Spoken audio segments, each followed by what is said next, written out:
Hi, this is Phil from Bike Components. I'm today here at the Eurobike with Zach, the founder from Blackheart. Hi, nice to meet you. Nice How you to meet you, doing? Phil. Everything all right? Perfect. How was your flight? It was good. It wasn't the best flight, but it was a good flight. Ah, but you made it. You I made it. The most important part. Ah, lovely, lovely. So, your first time at the Eurobike or? First time, but it's as big as I thought it was going to be. I've seen videos before, obviously, and it's a massive show. Love the energy, a ton of bike companies, and I'm really excited to be part of the BC family here. Ah, nice. Nice to meet you. Thank you. Thank you. Thank you. So, you are the founder from Blackheart. For the people who do not know Blackheart, what is Blackheart? Just introduce yourself a little bit. Yeah, so my name is Zach Lambert. I'm the founder of Blackheart. We're a California-based company that I started thinking about 10 years ago. We focus on bikes that are made for 90% of the cycling enthusiasts. So while most companies are trying to sell you a family sedan by promoting an F1 car, we really focus on technology or design or features that matter to the average day person. And we find those bikes fit people better and they work better for the average cyclist. Yeah, I've seen you also bought us your weapon for the road. Weapon, yeah. This is the Road Titanium. We do road, all-road, and gravel bikes. Ah, nice. We make them out of titanium and aluminum. So the idea is a very beautiful, simple design that works better. We have 9 sizes, so it fits people better. Yeah. The features are really designed for usability, so universal standards where no proprietary parts that you can't find in a couple of years. So it's more tailor sizing. Exactly, exactly. So why titanium and aluminum, not so much carbon? I think carbon's a great material. I've always said that the best, I like to use the best material for the best situation. So I think carbon's the best material for a fork, or a handlebar, or a seat post. But for the frame, the great thing about working with metal is you can make more sizes without a lot of the investment costs for carbon. That's why you see maybe some companies only make 5 sizes with carbon frames, whereas we can make 9. So I would argue that if you can have a bike that fits you better, it's going to be the better bike than one that doesn't. And I think with modern titanium alloys, modern aluminum alloys, the ride quality is really, really good and comparable to carbon in most situations. Yeah, I've made the experience that the ride on a titanium bike is much more comfortable than a rock solid. I mean, it depends, right? I've also said you can make a great bike out of any material, or you can make a terrible bike out of any material. And so my experience has been that a really beautifully well-made aluminum bike with double-butted tubing and a modern alloy actually rides better than a cheap carbon bike. Yeah, true, true. So how you have done the development of the frames, how you decide to do the design, spec the parts, how to do the process, what is... So the original bike was the all-road titanium, and that was driven from a product need for myself. I wanted one bike I could ride as a road bike that I could also ride as a gravel bike simply by switching wheels. So I spent a lot of time developing a geometry that worked for that, but then also important was that when you had the road wheels on it, it looked like a road bike, it handled like a road bike, but it had that additional capability.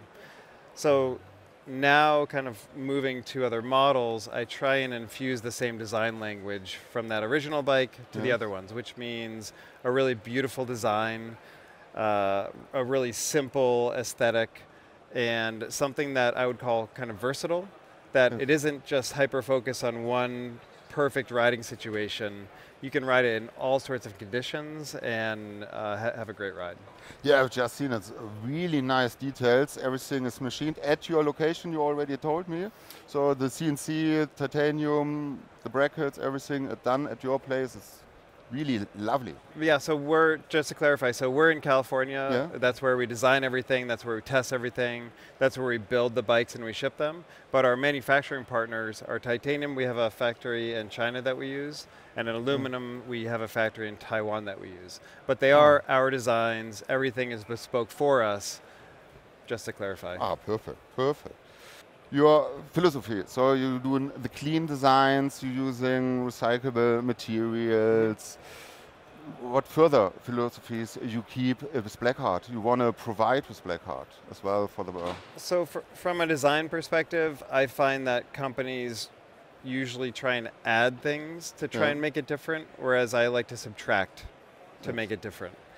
And subtraction for me means very clean, very proportional, and all the details work together. So a lot of times people can look at artwork and they say that it's beautiful, but they don't know why.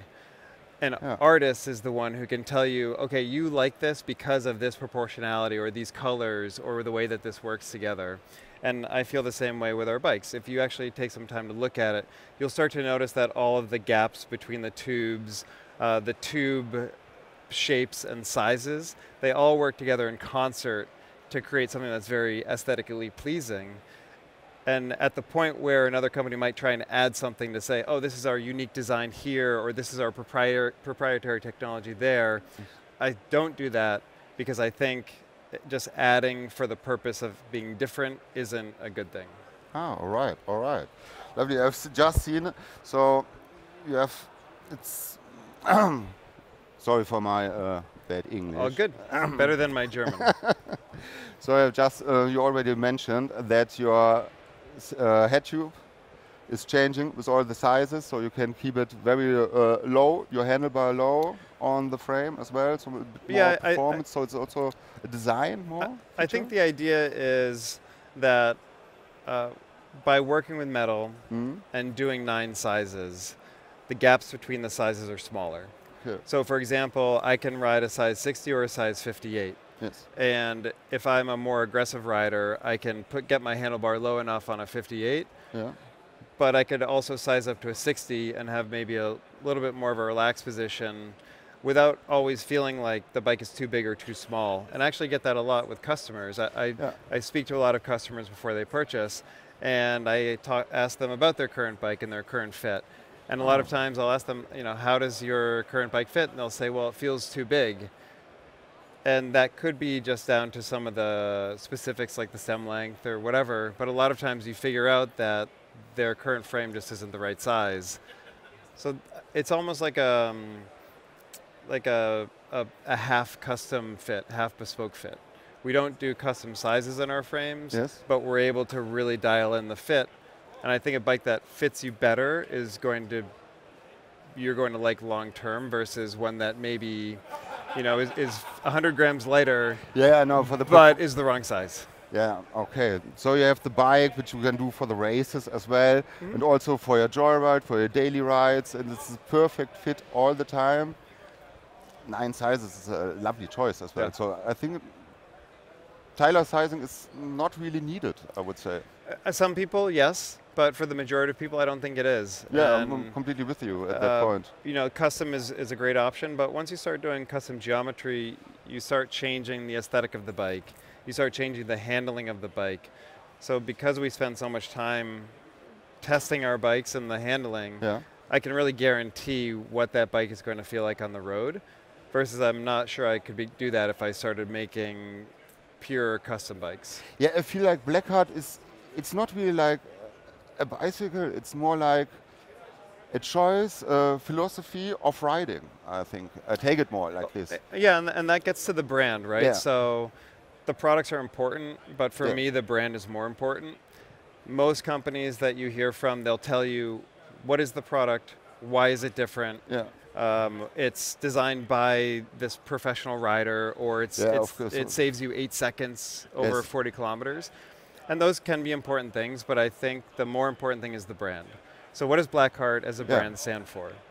When I started riding in Los Angeles, I noticed that I would show up to a group ride and it wasn't like everyone was like, hey, thanks so much for coming, this is going to be great. More everybody kind of looked at me and, oh, maybe you don't have the right bike, or you're not wearing the right thing, or your socks aren't the right height, or you don't have your glasses on the right way. The typical.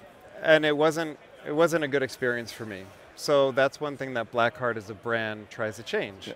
We try and celebrate individuality within a sport that typically has a culture of othering. Yeah. And we do that by working with people who are maybe outside of cycling, but they also ride. So one of our ambassadors is a guy named Boo Johnson. He's a pro skateboarder in California, but he also rides bikes. He does it for fitness, he does it for injury prevention or rehab. Yeah, he's doing it for the passion, I would say. Yeah, and I think what's important there is you start to change the perception of what a cyclist is. Most people see a cyclist as someone who wears spandex, who slows them down when they're driving. Yeah, the classy. With Blackheart, we try and change it so that someone sees Boo, like, oh my God, I didn't know that Boo rode bikes, and they start to see themselves as a cyclist, and they come to the sport, they start to ride, and they start to infuse cycling with new ideas and new thinking and new culture, and I think that can only benefit the sport as a whole. So I got the feeling there's also more coming as well. So not just bikes, so also to provide the passion. So you also do fashion as well and components? No fashion. Clothing is a whole nother ball game. But the brand, we're just getting started, right? We're a small brand, but we're growing very quickly. We've already added 3 models and 2 materials, and so the future for Blackheart will be a continued expansion. And what we do is we think about not only what do we like to ride, but also what do our customers like to ride, or what's needed in the industry. So I think in German you'd say einiges, everything. Everything. What's in front of Blackheart is everything. Ah, that's really nice. So you're stepping hard. What I've seen until now, I just see only success for your future. Thank you. It's really nice. So, so what's next for Blackheart? So next for Blackheart is a big focus with our partnership. We want to make sure that people in Europe, in the surrounding countries, know what Blackheart is, why should they care, what are our bikes, and we'd love to kind of spread our ideas and invite more people into the community. So we have a huge focus to support our partnership, and then other markets as well. So we're expanding outside the US pretty quickly. So you're starting to go into Europe now. So is there anything planned for 2025 now? For this season, for that the guys and the girls just can get in touch with you? Yeah, so we're here at Eurobike, obviously. Yes. We'll be at all the major trade shows, and then we have a few ambassadors coming online. We'll be doing a lot of shop visits, so BC's not only selling direct to consumers here in Europe, but also you're working with local dealers. So we're going into quite a few doors here in Germany, and then over time we'll be expanding. So next summer I think I'll probably move here for a month or a month and a half and do a lot of shop visits and rides and events. So yeah, we're really excited for the opportunity. So when you do the shop rides, there are also some test bikes that the community can just check them out? Yeah, everything's on the table. And everything's on the table? And yeah, everything's on the table, and what those shop rides look like will kind of evolve. But for the most part, I actually own a bike shop in Los Angeles as well called Luft. It's nice. Luft, like little German German air. So the idea is that the name hints towards cycling culture versus whatever wheel and spoke, normal bike shop name. But the idea is bring in brands that are similar to Blackheart, kind of pushing cycling culture forward. We have a lot of running brands, but the rides that we do there are really big and fun and inclusive. Lovely rides. 100, 200, 300 riders will get out at a time. 300 riders. Yeah, huge. so hopefully we can replicate that here in Germany. It would be a pleasure to be part on a ride like this. Oh, thank you very much. Thank you very much. So when will be the next ride? You have anything planned in the next weeks or we something? don't have any planned while I'm here. We have a couple. Let me back up. So while I'm here, we are going to a couple dealers. So hopefully we'll see people there. We'll definitely be at 3 Mills in Munich. Ah, nice. But yeah, the future definitely holds a lot of in-person events, and as we expand, like I said, we'll bring on a lot of ambassadors here in Europe. Ah, perfect, perfect. So if you have any questions, you can just hook it up at Bike Components or get in touch with you directly at Blackheart. Yeah, it's super easy. If you want to talk to me personally, you can DM on the Instagram or shoot an email over. There you go. Yeah. If further information, you want to get a test ride or get the new bike as well, you can hit directly at your DM. Yeah, you can reach out to us directly through our website, or you can reach out to BC. They have websites available in German, English, French, and Spanish. Ah, perfect. So yeah. So do you have your last words to the community as well? Yeah, thank you so much. Really excited to grow Blackheart here in Europe, and we'll see you out on the road. Thank you very much, and all the best. See you next time.